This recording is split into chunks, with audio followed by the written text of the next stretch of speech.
நமஸ்காரம். 1000 நாமங்கள் 1000 கதைகள் 492வது திருநாமம் மகாதேவாய நமக. ராமானுஜரின் சீடரான அனந்தாழ்வான் என்ற மகான் திருவேங்கட மலையில் தங்கி ராமானுஜன் என்ற தோட்டமும் ராமானுஜ புத்தேரி என்ற பொய்கையும் ஏற்படுத்தி அத்தோட்டத்தில் பூக்கும் பூக்களை மாலையாக தொடுத்து திருவேங்கட முடையானுக்கு புஷ்ப கைங்கரியம் செய்து வந்தார்.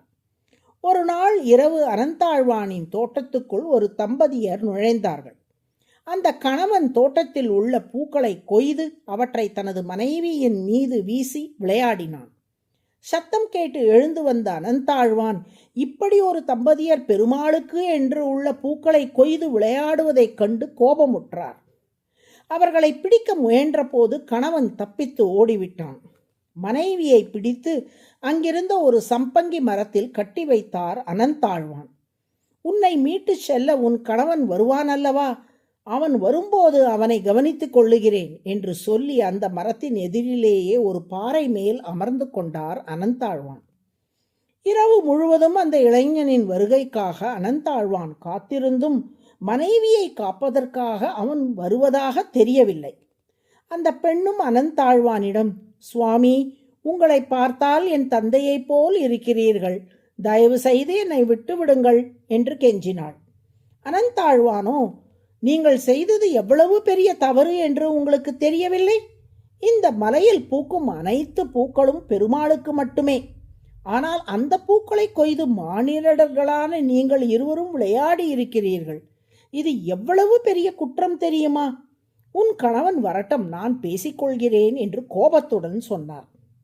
இரவு நகர்ந்து நகர்ந்து பிரம்ம முகூர்த்த நேரம் வந்தது. அர்ச்சகர்கள் திருவேங்கடமுடையானின் திருக்கோவிலை திறந்தார்கள்.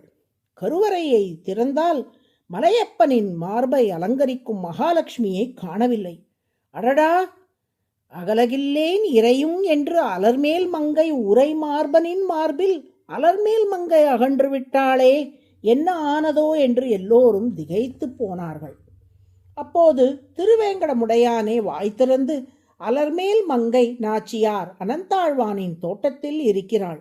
அனந்தாழ்வானின் பூக்கூடையில் அவளை எழுந்தருள செய்து இங்கே அழைத்து வர சொல்லுங்கள் என்று கட்டளையிட்டார். இச்செய்தியை அர்ச்சகர்கள் போய் அனந்தாழ்வானிடம் தெரிவிக்க, ஆஹா, தம்பதியாக வந்தவர்கள் மலையப்பனும் மகாலட்சுமியுமான திவ்ய தம்பதியரா? அதை அறிந்து கொள்ளாமல் அபச்சாரப்பட்டு விட்டேனே என்று கலங்கினார்.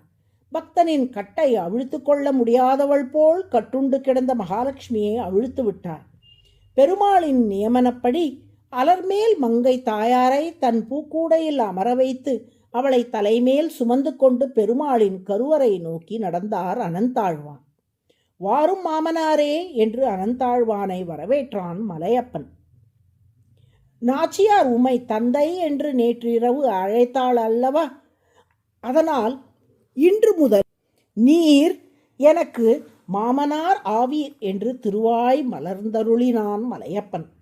ஆச்சாரியனுக்கு செய்யும் கைங்கரியமாக எண்ணி புஷ்ப கைங்கரியம் செய்து வந்த அனந்தாழ்வான் என்ற பக்தரை கௌரவிப்பதற்காக இந்த விளையாட்டை அந்த திவ்ய தம்பதியர் செய்திருக்கிறார்கள். இப்படி தனது பக்தர்களை காப்பதற்காகவும் மகிழ்விப்பதற்காகவும் பற்பல லீலைகள் செய்வதால் திருமால் மகாதேவக என்று அழைக்கப்படுகிறார். தேவக என்றால் இவ்விடத்தில் விளையாடுபவர் என்று பொருள். மகாதேவக என்றால் மிகப்பெரிய விளையாட்டை விளையாடுபவர் என்று பொருள்.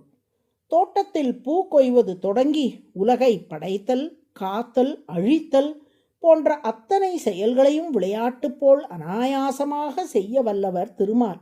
அதனால் மகாதேவக என்று அழைக்கப்படுகிறார். அதுவே சகஸ்ரநாமத்தின் 492வது திருநாமம். மகாதேவாய நமக என்று தினமும் சொல்லி வரும் அன்பர்கள் விளையாட்டுத் துறையில் உச்சம் தொடுவதற்கு திருமால் அருள் புரிவார். நாராயண நாராயண.